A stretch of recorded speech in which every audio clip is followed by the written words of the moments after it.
banyakubahwa bavandimwe nshuti rubyiruko bana bacu, kwibuka jenoside yakorewe abatutsi ni inshingano ya buri munyarwanda, ni inshingano ya buri muturarwanda ndetse n'amahanga, kuko biduha umwanya wo gusubiza amaso inyuma tukareba amateka mabi y'igihugu cyacu cyanyuzemo yatugejeje kuri jenoside yakorewe abatutsi, tukayakuramo amasomo adufasha gukomeza kwiha icyerekezo cyiza cy'igihugu cyacu, bityo tukavomamo n'imbaraga zo kwiyubaka, ari nako twubaka igihugu kitajegajega. Urumuri twatangiye ducana rusobanuye byinshi, rukomeze rero rutumurikire twebwe ubwacu turiho, ariko ntiruzazime, rukomeze kumurikira n'abazadukomokaho, ndetse bizakomeze bibe uruhererekane, rukomeze kuduha icyizere, bityo tuzahore turangwa n'ubudaheranwa duharanira ko ibyabaye bitazongera kubaho ukundi. Buri mwaka iyo tuje kwibukira hano Nyanza ya Kicukiro, twibuka amateka yihariye. Abo twaje kunamira baruhukiye hano bari bahungiye muri Eto, bizera ko bahabona umutekano, kuko hari ingabo za minuwari nk'uko byavuzwe zari zaraje mu butumwa ngo kubungabunga amahoro. Nyamara mu gihe ayo mahoro yari yabuze, ndetse no mu buryo bw'indengakamere, nibwo bafashe icyemezo cyo kwigendera. Ababahungiyeho babasiga mu maboko y'abicanyi, babona neza ibigiye kubabaho. Ibi ni ibigaragaza uruhare rw'amahanga muri jenoside yakorewe abatutsi muri 1994. Mu by'ukuri na mbere y'uko tugera mu gihe cya jenoside, igihe jenoside yari itangiye, yashoboraga gukumirwa. Si uko bari babuze amakuru y'uko yategurwaga, iyo bayabonaga buri munsi. Mu gihe yari yatangiye, abatutsi barimo kwicwa, kutayihagarika si uko bari babuze ubushobozi bushingiye ku ntwaro zikomeye kandi zihagije bari bafite, babuze umutima utabara. Birengagije nkana ibikuye muri Charte des Nations Unies,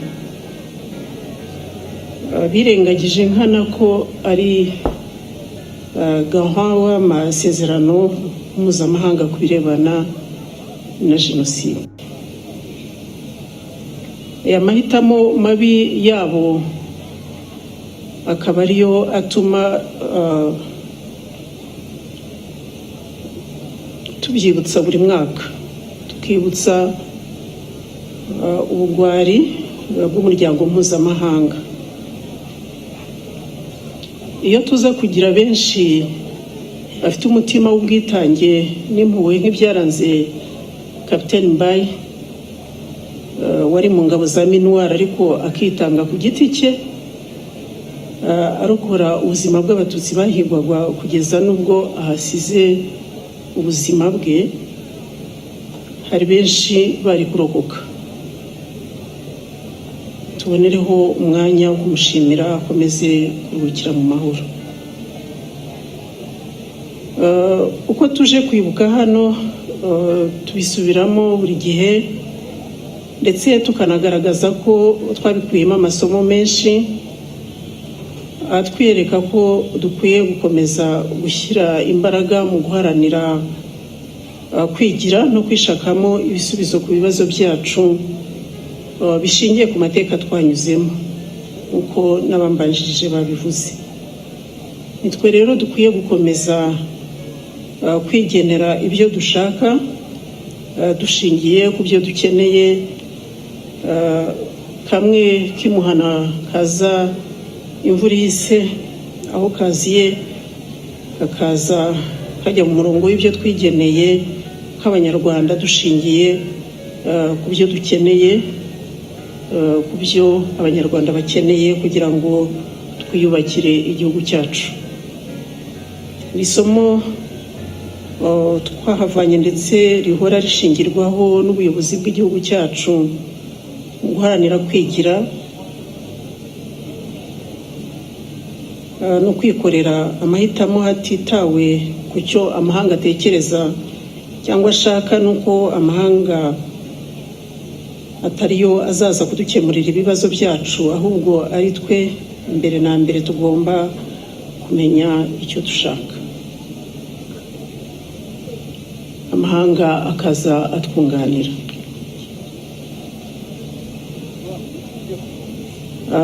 Nubwo byagenze gutya, ariko twagize umugisha udasanzwe wo kugira ingabo z'intwari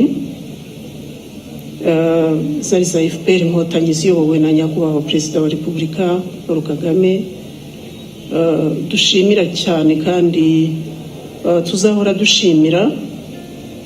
Zatabaye abari bagihumeka, zibakura mu menyo y'interahamwe zititaye ku buzima bwabo bwashoboraga kwatakarira, ndetse kuri bamwe bukaba bwarahatakariye. Ntituzigera na rimwe duhema kubashimira kuko nibo dukesha ubuzima. Banyakubahwa, bavandimwe, inshuti, rubyiruko, nubwo twibuka tunenga n'imyitwarire igayitse y'umuryango mpuzamahanga wadutereranye mu gihe byari bikomeye cyane, turashimira ubuyobozi bwiza bw'igihugu cyacu burangajwe imbere na Nyakubahwa Perezida wa Repubulika Paul Kagame bureba kure. Turamushimira uburyo atahwemye gutsura umubano n'ibihugu by'amahanga ndetse n'imiryango mpuzamahanga. Umusaruro ukaba ugaragarira buri wese mu nzego nyinshi z'ubuzima bw'igihugu cyacu. Turashimira inshuti z'u Rwanda zaduherekeje muri urugendo rwo kongera gusana no kubaka igihugu cyacu, ndetse n'intambwe igenda iterwa haba mu myumvire ya bimwe mu bihugu mu birebana no kwibuka Jenoside yakorewe Abatutsi, uburyo bifatanya natwe. Turashimira n'abaje kwifatanya natwe uyu munsi, uburyo hano mu Rwanda no hirya no hino ku isi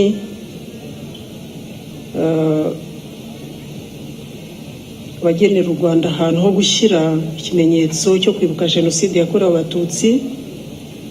Hari bake bamaze kwemera ko itariki ya 7 ya buri mwaka iba umunsi mpuzamahanga wo kuzirikana ku Jenoside yakorewe Abatutsi mu 1994 mu bihugu byabo.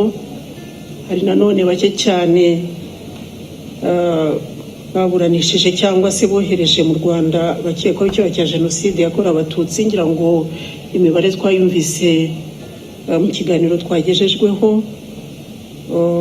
ariko nanone mwumvise ko urugendo rukiri rurerure kugira ngo abarokotse Jenoside babashe kubona ubutabera.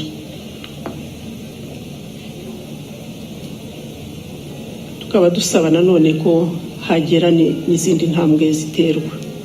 Turashima kandi ko mu nzira y'iterambere u Rwanda rurimo hari byinshi byagezweho kubera ubuyobozi bwiza bwita kuri buri munyarwanda nta vangura iryo ari ryo ryose.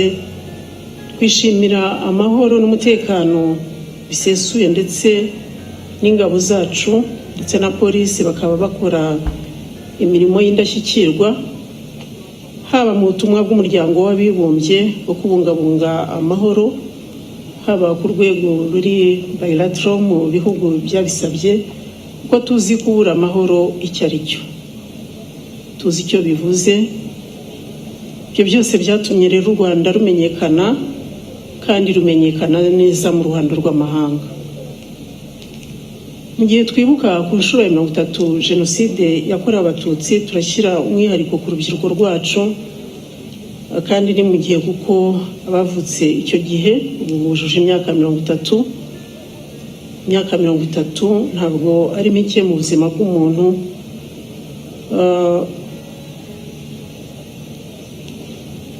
Nk'uko nyakubahwa Perezida wa Repubulika Paul Kagame yabigarutseho ejo ku itariki 7 igihe cyo gutangiza icyumweru cyo kwibuka ku nshuro ya 30 Jenoside yakorewe Abatutsi, aho yagize ati our youth are the guardians of our future and the foundation of our unity, with a mindset that is totally different from the generation before. Ndagerageza kubivuga mu Kinyarwanda.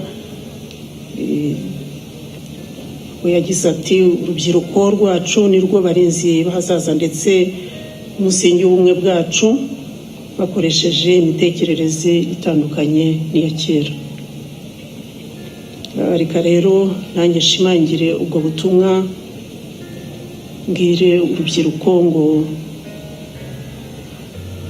muzi ikiguzi cyatanzwe kugira ngo mube mufite igihugu kizima twese twishimiye gitera imbere, kibaha amahirwe angana nta vangura iryo ari ryo ryose. Muzi intambwe ishimishije tumaze gutera mu rugendo rw'ubumwe bwacu n'ubudaheranwa, nubwo hari izindi ntambwe zigikenewe. Ntimuhe icyuho rero umwanzi atagira ikidindiza ibyo twifuza kugeraho cyangwa kigasenya ibyo twamaze kubaka twiyushye icyuya. Mufite umusingi ukomeye muzakomeza kubakiraho. Muzi neza ko hari abakirajwe ishinga no gusenya ibyagezeho bakoresheje uburyo bwose, harimo ni gukwirakwiza ingengabitekerezo ya Jenoside, guhakana no gupfobya Jenoside yakorewe Abatutsi, kugoreka amateka y'igihugu cyacu, cyane cyane ku mbuga nkoranyambaga. Dukomeze dufatanyirize hamwe rero kurwanya urwo rugamba rwo gukomeza kugaragaza ukuri kw'amateka yacu, cyane cyane urubyiruko mwebwe munafite ubumenyi bukomeye mu ikoranabuhanga no gukoresha izo mbuga nkoranyambaga. Nkabashimira urubyiruko rwatangiye kurwana urwo rugamba rurwanya izi mvuga z'urwango. Mukomerezaho, nta kabuza urugamba tuzarutsinda. Mu by'ukuri tubifuriza kuba mu gihugu kidasa n'icyo ababyeyi banyu cyangwa se abababanjirije abakuru twabayemo. Mwirinde rero ko ibihe bibi bigaruka bitewe n'uko mwarangajwe n'ibihe byiza byubatswe n'ababyeyi banyu n'abababanjirije. Abanyacyubahiro mwese muri hano, ababyeyi, inshuti, bavandimwe, urubyiruko, bana bacu, mu gihe twibuka ku nshuro ya 30 Jenoside yakorewe Abatutsi mu 1994, hari abagifite ibikomere, abakirwana n'ingaruka basigiwe n'iyo Jenoside, bagikomerewe no kwiyumvisha ko cyangwa se no kwakira ibyababayeho. Aba ari umwanya rero wo gukomeza kubihanganisha, tubafata mu mugongo, tubabwira tuti mpore, turahari, mufite igihugu kandi kirabakunda, ibyabaye ntibizongera kubaho kundi. Musonzira ijambo rero nagira ngo nongere mbashimire mwese, nshimire abahanzi Maria Yohana na Bonome batigeze na rimwe bahwema gukoresha impano zabo kugira ngo ibihangano byabo biduherekeze binadukomeze muri iki gihe twibuka abacu bazize jenoside yakorewe abatutsi. Ibihangano byanyu ni iby'agaciro. Ndangize rero mbasaba mwese gukomera, mukomeza abagifite intege nke, abaremerewe n'ibikomere basigiwe na jenoside yakorewe abatutsi mu 1994. Tubabe hafi muri ibi bihe biba bitoroshye. Dukomeze rero kwibuka, twiyubaka. Murakoze, mugira amahoro y'Imana.